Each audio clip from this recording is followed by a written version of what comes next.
TVU, Canal Universitário de Fortaleza.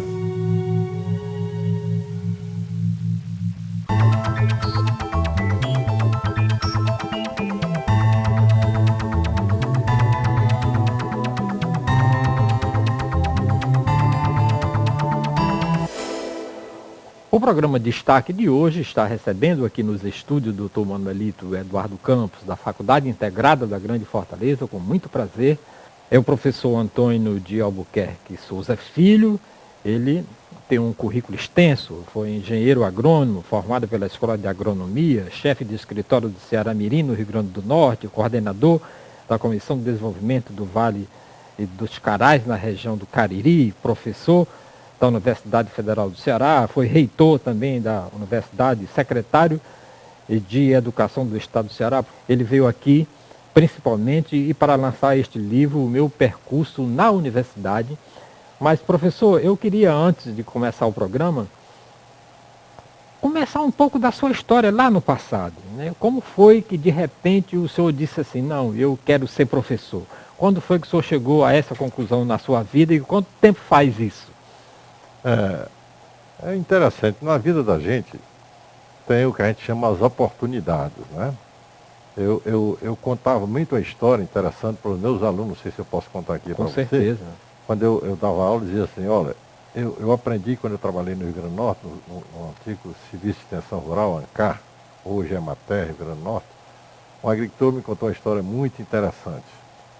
Ele contou o seguinte, que tinha um rei, que tinha um reinado muito grande, mas só tinha uma filha.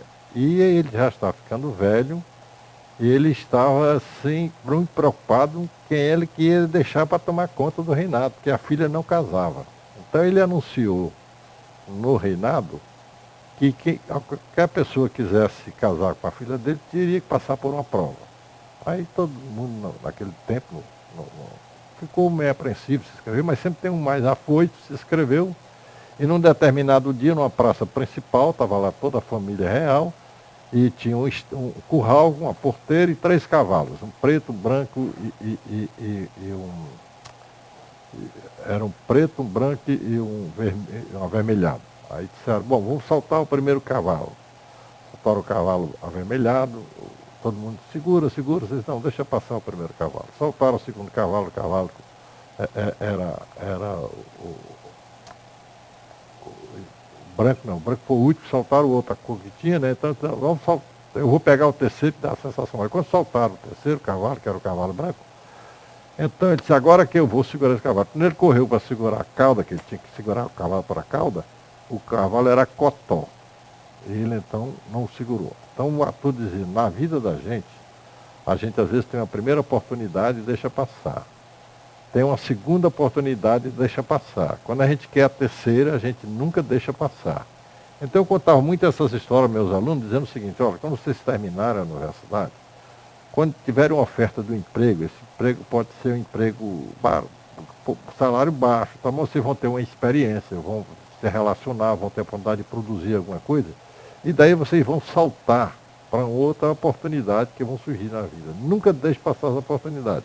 É interessante que eu contei uma vez isso numa reunião de mineiros, e os mineiros me disseram assim, aqui em Minas é diferente. O primeiro cavalo que passar vai ter tanto mineiro pendurado na cauda desse cavalo, que não sei se o cavalo aguenta o peso dos mineiros, né? Então eu nunca deixei passar oportunidades. Quando eu terminei a agronomia em 62, aquele tempo era um tempo de ouro na agronomia. Nós tínhamos 5, 6 empregos a escolher. Tinha o Ministério da Agricultura, tinha a Secretaria de Agricultura, tinha a Sudene, tinha o Banco do Nordeste, tinha a Universidade, tinha a Serviço de Extensão. E eu, como estudante, trabalhava no Estado, eu trabalhava no antigo Departamento de Saneamento e Obras Públicas, DSOP, que hoje está desaparecido, é ali onde é hoje o Dragão do Mar, Centro Cultural Dragão do Mar.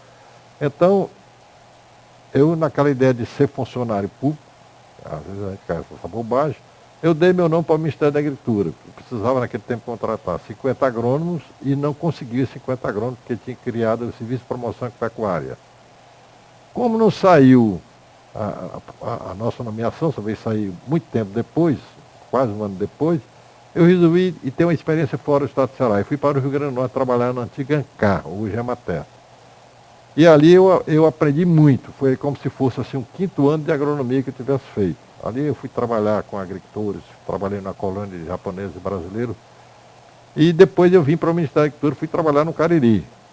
O Ministério da Agricultura, na região do Cariri, naquele tempo, tinha a Comissão de Desenvolvimento do Vale dos Carás, que eu pensei que fosse uma grande comissão de desenvolvimento do Vale. O Vale do Carás compreende Crato, Juazeiro e Barbalha.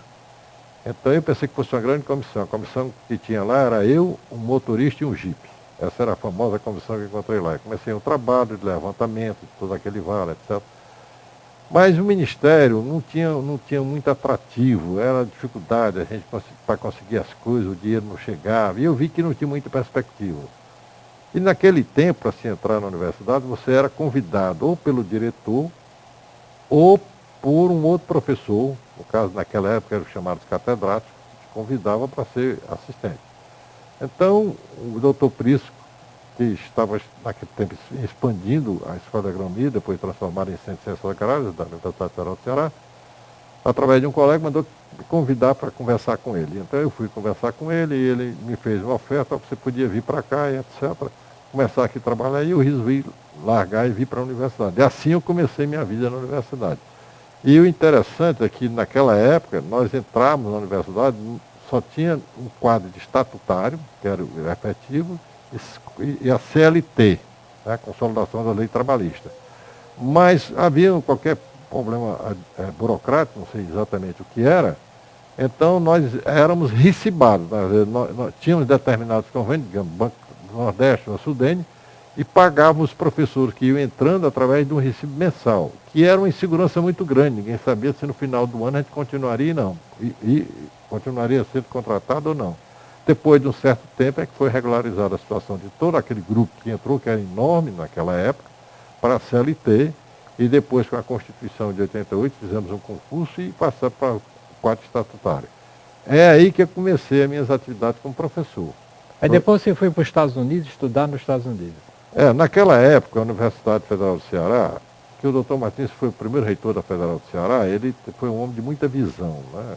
Para a época, que é um homem que não tinha nunca visitado assim grandes universidades, mas ele teve uma visão muito boa. Ele saiu visitando as universidades, saiu chamando pessoas com ideias para oferecer para a universidade, e aí ele criou uma série de programas inovadores, as casas de cultura, né, que foi uma coisa que ninguém imaginava aqui no Ceará, alguns tipos de pró-reitorias, né, que não tinha aquela estrutura em outras universidades, convênios com universidades europeias, convênios com universidade americana, entre elas a Universidade do Arizona, para melhorar a área das ciências agrárias.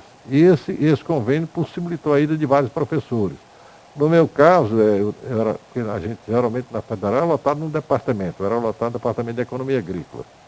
Então, no meu caso, eu fui para a Universidade de Wisconsin, em Madison, campus de Madison, através de uma bolsa da Fundação Ford, que tinha firmado um convênio com a Federal do Ceará e o Banco do Nordeste para criar o mestrado em Economia Rural.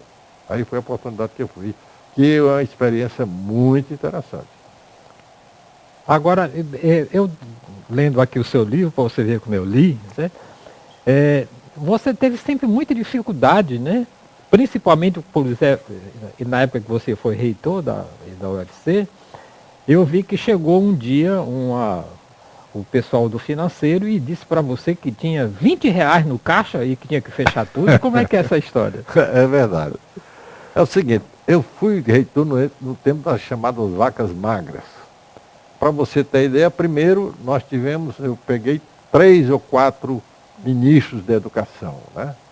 Peguei o plano Collor 2, o plano Marcílio, o plano Real, quer dizer, foram vários planos econômicos. E cada plano desse tinha um enfoque, mudança de sistema administrativo, etc. Então esses planos, geralmente, nós começávamos o início dos anos sem ter recursos financeiros.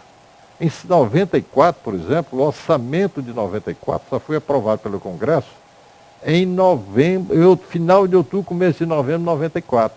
Não é que não vinha dinheiro, vinha o mínimo necessário para pagar pessoal, para pagar algumas pequenas despesas de água, telefone, etc. Mas para investimento, por exemplo, não vinha nada. Né? Para outras necessidades não vinha nada. Então, realmente chegou um determinado... E a universidade, quando eu assumi, estava com a autoestima muito baixa. Nós começamos um trabalho para melhorar a autoestima das pessoas da universidade, e uma das coisas, os compromissos que nós tínhamos dito para os professores, os pesquisadores da universidade, era o seguinte: cada professor que apresentar um trabalho científico para um congresso, seja nacional, seja internacional, etc., ele terá o apoio da universidade em termos de diária, passagem, para participar do seminário, desde que o trabalho seja aceito. Então, cresceu muito a produção científica nessa época da universidade e a participação muito elevada das pessoas. Então, nós tínhamos que fornecer constantemente diárias, passagens aéreas, etc. E chega um dia lá o pessoal da administração, o pró-reitor da administração e o diretor do departamento de contabilidade diz: olha, nós não temos dinheiro hoje. O dinheiro que tem na universidade é R$20. E nós temos que parar imediatamente tudo que tem que ser executado aqui dentro. Todos os projetos vão parar, porque não tem dinheiro. Eu disse: não, se nós pararmos isso, vai ser uma ducha de água fria. As pessoas não vão mais acreditar no que nós estamos prometendo para eles. Eu vou amanhã para Brasília tentar arranjar alguma solução. No outro dia segui para Brasília, fui ao Ministério da Educação, conversei lá com o setor financeiro, etc. Disseram: olha, infelizmente nós não podemos lhe atender. Aí eu me dirigi para o Ministério da Fazenda, cheguei lá, falei com as pessoas, mas infelizmente nós não temos condições de lhe ajudar em nada. Bom, agora eu vou para a política. Aí eu me dirigi ao Congresso, naquele tempo, o senador Mauro Benevides era o presidente do Congresso Nacional, né? Então eu fui até ele, contei a situação: o senador, está acontecendo isso, assim, assim, e nós temos uma situação muito séria. Ele disse: espera aí, porque aqui eu vou ligar direto para o ministro da Fazenda, porque ele tem os interesses dele aqui, então agora eu vou conversar com ele em cima disso que você está me solicitando. Imediatamente ele telefonou na minha frente, falou com o ministro, e ali imediatamente ele disse: não, mas eu quero que você libere o dinheiro agora. O ministro liberou na hora o dinheiro, eu já voltei com a liberação de recursos. Quer dizer, essa é uma história que eu cito nesse livro, destaco a participação do senador Mauro Benevides, que realmente ele foi extraordinário nesse momento para solucionar o problema sério que nós estávamos vivenciando. Mas por que foi tão difícil a sua gestão, a sua entrada, você ser aceito como reitor? E você conta também aqui no livro. Também conto na história do livro, da posse, da eleição e da posse. Nós estávamos no ano de 91, né? Eu era diretor do Centro de Ciências Agrárias pela segunda vez, né? Estava lá como diretor do Centro de Ciências Agrárias. E realmente eu não tinha pretensão de ocupar mais nenhum cargo. Eu nunca me planejei para ser reitor da Universidade Federal. Isso não fazia parte do meu projeto pessoal. Mas aí já tinham 2 candidatos lançados, que eu cito no livro, que era o professor Raimundo Holanda, que era o vice-reitor da Universidade Federal do Ceará, e o professor Flávio Torres, que era o pró-reitor de pesquisa e pós-graduação da universidade. E até eu fui procurado no meu gabinete por um grupo de professores de várias áreas, das engenharias, da medicina, do centro de ciências, do próprio Ciências Agrárias, dizendo: olha, tem 2 candidatos que são pessoas que nós não temos nada contra eles, mas nós achamos que eles não preenchem as necessidades que está precisando a universidade nesse momento. Nós estamos precisando de uma pessoa que tem experiência administrativa maior, que possa agregar outras áreas, etc. E como você foi já diretor aqui várias vezes, foi secretário da Educação, trabalhou no Ministério da Educação como secretário de 1º e 2º graus, então nós gostaríamos que você pudesse ser um dos candidatos. Eu digo: não, eu não vou ser candidato, porque a altura dessa todo mundo está com compromisso com os candidatos, e realmente eu não tenho condições, e a minha família não quer. Aí a pessoa foi embora, depois voltaram novamente, um grupo maior, me convidaram para sair, para a gente conversar à noite no restaurante, no barzinho, nós ficamos lá conversando até 2 horas da manhã, e a pressão em cima, você tem que aceitar. Aí eu resolvi: bom, eu vou aceitar numa condição. Primeiro, se vocês me apoiarem. Segundo, eu não assumo compromisso com ninguém aqui. Eu não, porque era muito comum na universidade, na época, não sei se hoje é assim, as pessoas darem apoio político em troca de alguma coisa. Ou para ser pró-reitor, ou para ser diretor de um departamento, ou chefe de um órgão suplementar da universidade. Chegava até o cúmulo de dizer: eu estou precisando de um ar-condicionado na minha sala, se você me der um ar-condicionado eu posso lhe apoiar. Até estou precisando de um birô, se você me der um birô. Tá? Chegava a esse cúmulo dos cúmulos, né, que nós sabíamos que existia naquela época. Eu disse, mas eu não tenho nada para oferecer a ninguém, nem concordo com esse tipo de oferecimento. Então, depois disso, aí nós entramos na luta com um atraso enorme, né? Aí já tinham várias pessoas que, inclusive, se encontraram comigo e, olha, se eu soubesse que você era candidato, eu não teria assumido compromisso com os outros, mas como você somente agora, eu infelizmente já assumi compromisso. E realmente, para surpresa minha, ainda fiquei com 15% da votação global da universidade, ganhei por mais de 80% da minha área, como diretor do CESH, no meio dos alunos, professores, etc. E aí havia muito também naquela época, porque você vê o seguinte, o primeiro governo eleito diretamente foi o do Collor. Né? É verdade. Então havia muito aquela, é como eu falo no livro, era como se nós tivéssemos uma pressão, uma panela de pressão que se tira a tampa.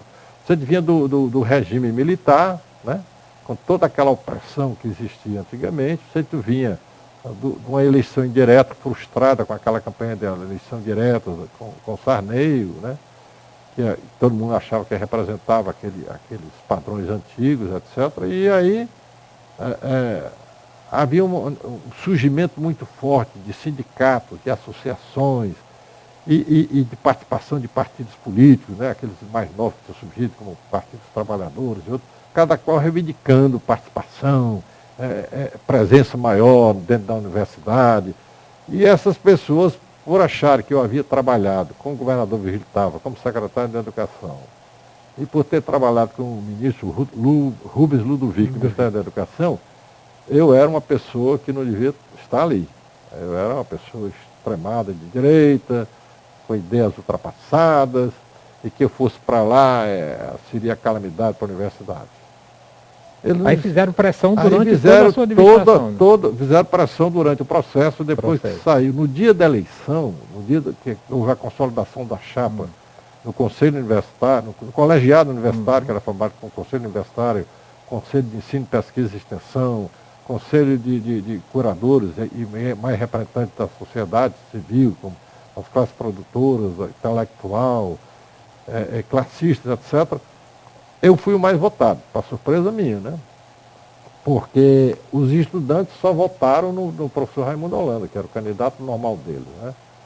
E uma parte dos professores votaram no Raimundo Holanda e outra parte votaram no professor Flávio Torres. Como eu não tinha atrito com ninguém, e o Flávio Torres havia dito para nós que a gente já se acertado antes da reunião pelo reitor Hélio Leite, que a gente obedeceria o resultado da consulta.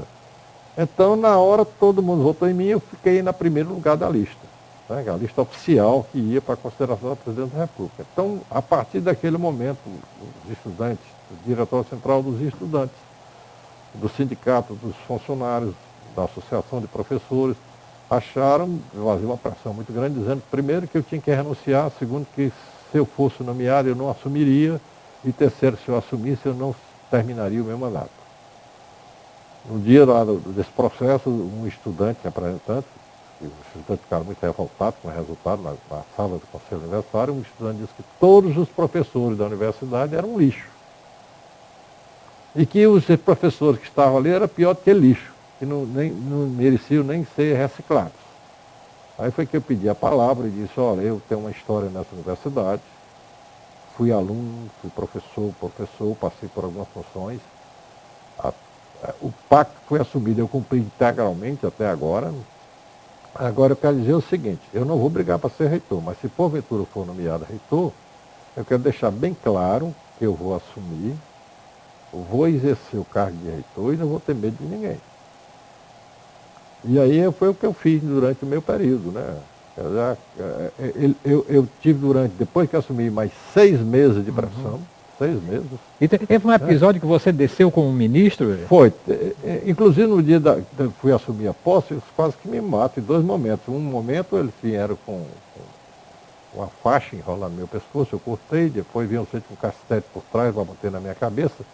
Mas isso aí, não teve problema, mas um dia eu estava lá, e chegou o ministro José Goldenberg, que tinha vindo ao Ceará para outra coisa, que não era visitar a Universidade Federal do Ceará. E o Goldenberg, então, o ministro Goldenberg foi até meu gabinete. Quando eu estava lá, conversando com ele, fazendo uma visita de cortesia, ele chegou com o major da polícia, ajudante de ordem dele, ele veio com elementos da Polícia Federal, que estavam cobertura a ele.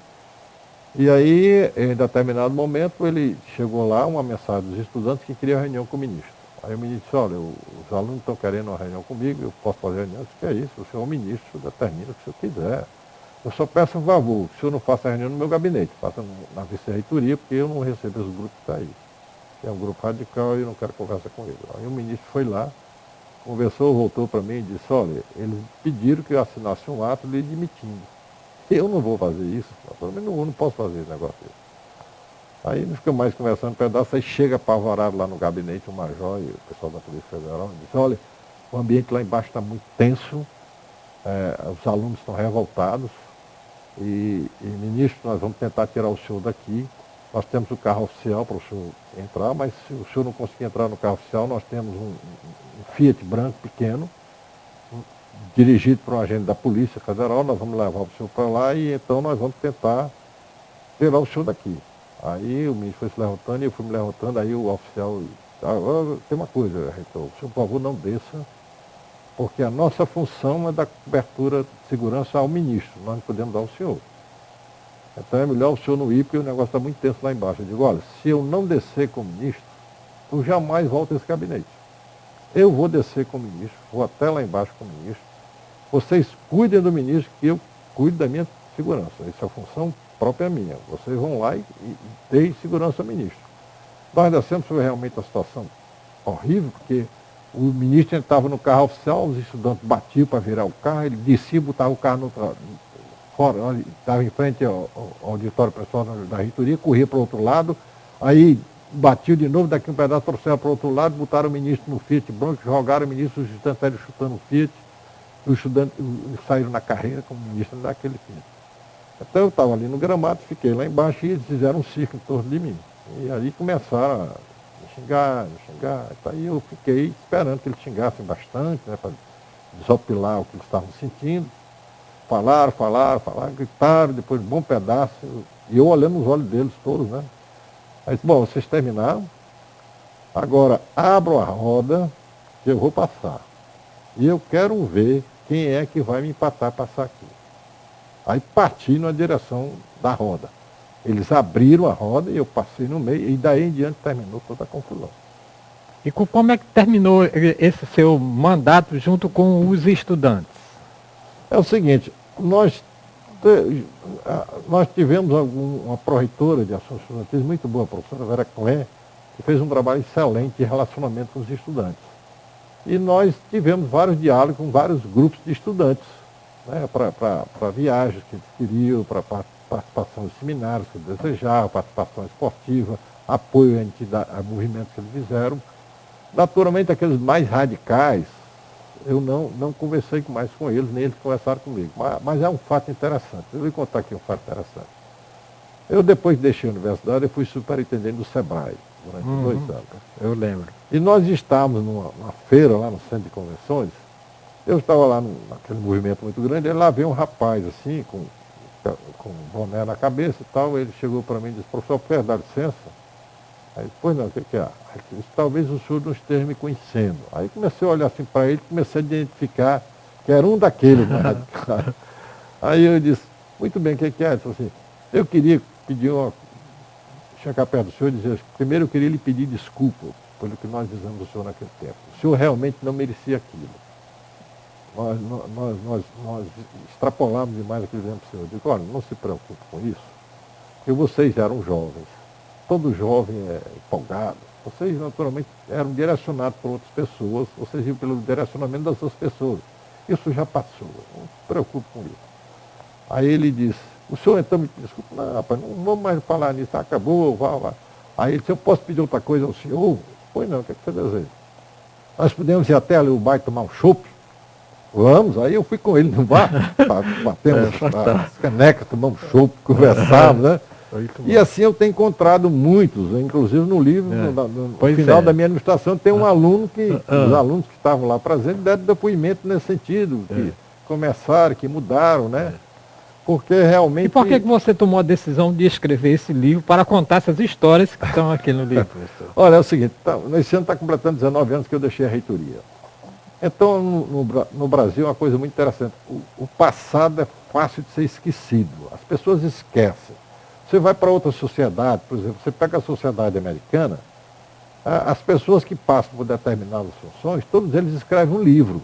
Eu me lembro que quando eu estava na reitoria, eu recebi a visita de um ex-reitor de uma universidade americana que estava sendo pago pelo governo americano para visitar a América do Sul, só para contar como é que ele tinha sido como reitor, que ele tinha realizado como reitor. E nós, não tinha nada que nós não tivéssemos fazendo diferente do dele.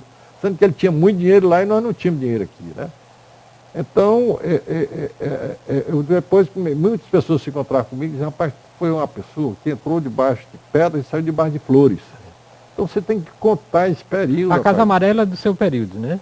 A Casa Amarela já existia, mas eu falo aí na Casa Amarela. Então, eu comecei a achar que era interessante contar esses fatos, né? Então comecei, eu guardo todo o material, por onde eu passo, eu tenho cuidado de guardar todo o materiais, por exemplo. Aí eu tinha relatórios guardados, né, de setor da universidade, eu tinha cópias que eu mandei tirar quando eu estava saindo de todas as reuniões do CEP, do Conselho de Ensino, Pesquisa e Extensão, e do Conselho Universitário. Eu tinha publicações que nós tínhamos feito no nosso período, com alguns projetos, etc. E aí eu aproveitei para narrar alguns fatos interessantes, inclusive fatos, como exemplo, na parte de informática, né? A parte de informática foi uma área que, quando nós entramos na universidade, a universidade tinha 57 computadores, microcomputadores, a maioria XT. E tinha um computador enorme na parte do núcleo de processamento de dados, do NPD, né? Que era o DEC 10, que era o tamanho de uma máquina de trem. E era um negócio lento, ali se fazia folha de pagamento, se fazia, imprimia um bocado de coisa, toda a informação era feita ali. Então eu disse, isso não pode continuar. Então eu comecei, é o seguinte, como a gente não tinha dinheiro no orçamento, eu disse para o pessoal, olha o seguinte, quem não tem dinheiro, ficar só chorando não resolve nada. Então nós criamos, junto à Pró-Reitoria de Planejamento, um grupo para elaborar projetos. Eu chamava lá internamente, nós chamávamos fábrica de projetos. Então eu anunciei para toda a universidade, professor, diretor, quem tiver projeto, com alguma ideia interessante, pode vir aqui no grupo dizer o que é que vocês querem, a gente elabora, olha, se é interessante para a universidade, eu vou buscar o dinheiro. Então toda vez que eu ia a Brasília, eu carregava um conjunto de projetos. Entregava no Ministério da Agricultura, no Ministério da Educação, no Ministério de Ciência e Tecnologia, no Ministério de Agricultura, tudo eu ia entregando. E ali eu ia tentando conseguir esses recursos. E assim eu fui conseguindo recursos, também fazendo convênios com a Sudene, convênios com o Banco do Nordeste, convênios com o Governo do Estado, algumas prefeituras, e aí nós fomos começando a ter recursos para gerar essas coisas todas. De tal maneira que, quando nós saímos, nós tínhamos 42 laboratórios de informática para estudantes, com mais de 1.200 computadores. A última geração, 386, 486, que eram os mais modernos, hoje estão todos superados, né? Com certeza. Computadores. E aí a gente tomou conhecimento de uma coisa interessante. O Ministério de Ciência e Tecnologia criou um programa de criar no Brasil centros de processamento de alta performance para a parte de informática. E como os recursos não eram limitados, eles resolveram comprar 5 grandes computadores, que era o SP2 da IBM, e só quem tinha nessa época era a NASA nos Estados Unidos, que tinha esse computador. E a Marinha de Guerra do Brasil tinha um. Ninguém mais tinha esses computadores. Então o Ministério da Educação, o Ministério de Ciência e Tecnologia resolveu criar esses centros e, para evitar politicagem, sei lá, que foi uma medida muito inteligente do ministro Zé Vargas, que era até mineiro, professor da Federal de Minas Gerais, ele dizia assim, bom, nós vamos colocar esses computadores nas universidades. E as universidades vão dar suporte a todas as outras instituições. E onde ficar um computador num estado, ele cobre determinada região. Por exemplo, no Sul, ficou na Universidade Federal do Rio Grande do Sul. Então, o Rio Grande do Sul cobriu o estado do Rio Grande do Sul, Santa Catarina e Paraná. Como São Paulo é um mundo maior, Ficou um na USP, na Universidade Estadual de São Paulo, para cobrir só o estado de São Paulo, que tem imensidão, né? Claro. Um outro ficou na Universidade Federal do Rio de Janeiro, aí cobria Rio de Janeiro, cobria Espírito Santo, e ficou ali naqueles estados ali, né? E o outro na Federal de Minas Gerais, aí cobria Goiás, Mato Grosso do Sul, Brasília, Minas, ficou um ali. E o outro seria no Nordeste, que iria cobrir toda a região Nordeste, todo o estado do Nordeste, e mais a região Norte. E aí foi uma briga. Foi uma briga porque eram 3 universidades fortes da gente lutando naquele tempo, a Federal de Pernambuco, a Federal da Bahia e a Federal do Ceará. Mas aí, para conseguir esse sistema, você tinha que apresentar um projeto. Aí a gente apresentava um projeto. Nesse tempo, o deputado Ariosto Holanda era uma pessoa extraordinária, que é um grande deputado. Ele era um representante muito forte na área de ciência e tecnologia na Câmara dos Deputados. Eu fui logo ao Ariosto. Ariosto, olha, nós estamos querendo esse negócio, você vai nos ajudar. Ele realmente nos ajudou bastante. Eu fui várias vezes a FINEP, a financiadora de projetos, que está financiando a parte desse projeto, o CNPq, o ministro, etc. Mas o ministro, sempre quando a gente ia lá, pedia algumas mais informações complementares. A gente dava mais informações complementares para ele, né? E nada de sair. Aí eu disse um dia, sabe uma coisa? Eu vou a Brasília conversar com esse ministro. Eu não vou ficar só esperando que ele resolva. Aí pedi uma audiência, fui sozinho lá. Eu vou fazer uma carta, dar uma jogada hoje com esse ministro. Chegaram e disse, ministro, é o seguinte, como é que está a situação do computador do Nordeste? Não, estamos analisando, como todo mineiro, né? Estamos analisando, estamos vendo, analisando e tal.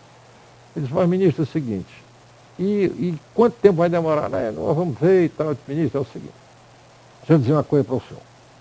Se eu fosse de um estado rico, politicamente de peso, e eu pertencesse a uma universidade grande, de peso também, no meio acadêmico, o senhor não daria resposta agora para mim.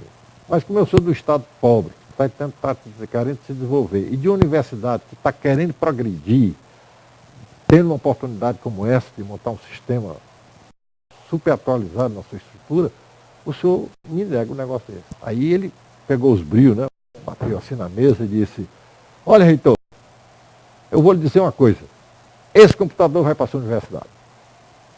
Pode esperar que ele vai para lá. Aí o computador realmente veio para cá, aí nós corremos, tivemos que preparar o NPD, né, o local que ia ficar o computador, tinha que entregar o nosso DEC 10, que era o antigo, para a Universidade Federal do Acre, a gente tinha que mandar para lá, para o Acre, e tínhamos que completar a infraestrutura, a fiação, ar-condicionado maior, etc. Até que o dia que o computador chegou, e eu me lembro que ele chegou, era do tamanho de uma geladeira. E na hora você que subia as escadas, você que ia levando, quase que cai. Eu ia atrás. Eu ia atrás aqui, o centro levando e eu aqui com a mão segurando para chegar lá. Aí nós conseguimos inaugurar esse sistema. Professor Antônio de Albuquerque Souza Filho, infelizmente nosso tempo está chegando ao fim. Eu sei que essas histórias todas estão aqui nesse livro. Queria que o senhor tenha um minuto para as suas considerações finais, que o senhor falasse aonde encontrar o livro, como fazer, né, para adquiri-lo, né, e agradecer a sua participação aqui. O livro está à venda na editora da universidade, ali no campus do Benfica, né? Ali tem o shopping Benfica, tem uma livraria chamada Smile, que também está lá à venda.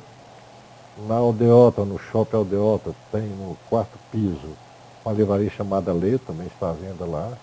E no Livro Tecno, ali na Praia de Iracema, nós estamos tentando colocar em outras livrarias, porque infelizmente no Ceará é muito difícil colocar livro daqui da terra, né? Para vender, não é muito fácil. Mas eu quero agradecer a oportunidade do encontro e dizer o que nós dizemos aí é um período da história da universidade. Ela vai de 1965 a 1995. Eu começo escrevendo no livro sobre o período que eu não entrei para ser professor, como era o ambiente da universidade naquela época, como era a escolha dos diretores, como era a política existente, como é que eu fui escolhido para ser diretor a primeira vez, o que nós fizemos como diretor na primeira vez. Depois, na segunda parte, eu falo da eleição e da posse do reitor, que é especificamente o meu caso. Depois, na terceira parte do livro, eu falo sobre o reitorado. Aí eu enfatizo a parte da informatização, que nós já dizemos, na parte de biblioteca, que foi uma reforma muito ampla que a gente fez também na universidade, compra de livros, construção de biblioteca nova. Aí entramos para a parte de ensino, para a parte de pesquisa, de extensão, de planejamento, de recursos humanos, falamos sobre os órgãos suplementares da universidade. E aí eu termino essa parte falando da aposentadoria. Eu dou um toque sobre o que era a universidade quando eu entrei, os reitores, etc., e a aposentadoria. E tem a quarta parte, que são os anexos. Os anexos têm opiniões e notas, que são pessoas que falaram a meu respeito quando eu entrei, quando eu saí da universidade, né? Quando eu saí com flores da universidade, todo mundo achando que nós tínhamos realmente feito alguma coisa na universidade. Anexo o discurso que eu não pude fazer no dia da posse. E como a minha turma de agronomia em 2012 completou 50 anos de formado, nós fizemos um artigo para uma publicaçãozinha que eu chamo A Época de Estudante, narrando o que era aquele tempo de ser estudante na Federal do Ceará, em que a gente tinha um prestígio muito grande, se parava a cidade de Fortaleza quando tinha o desfile dos bichos, né? Os jogos universitários, né? As festas do clube do estudante universitário, né? Ia aos clubes porque era universitário só com a carteira de estudante, né? Então eu falo um pouco dessa vida de estudante e faço um reconhecimento a todas aquelas pessoas que trabalharam comigo, eu listei o nome de todas elas, a contribuição de todas elas. É um livro que tem, portanto, conta uma história da universidade. E eu procuro não estar, assim, focado exclusivamente na minha pessoa, porque eu procuro, embora aqui ela cita alguns fatos, mas o que eu estou realmente localizando aí é um período histórico da Universidade Federal do Ceará. Estou dando aí uma contribuição para as pessoas que não vivenciaram essa época, entender o que era a universidade e o que aconteceu na universidade nesse determinado período. Ok, agradeço muitíssimo a sua presença aqui no programa Destaque, que volta na próxima semana com outra personalidade em destaque aqui pela FGF TV, o seu canal universitário de Fortaleza. Este programa também tem um portal aqui na nossa página, www.fgf.edu.br, onde tem este e outros programas gravados e produzidos aqui pelo canal universitário de Fortaleza. Muitíssimo obrigado pela sua audiência.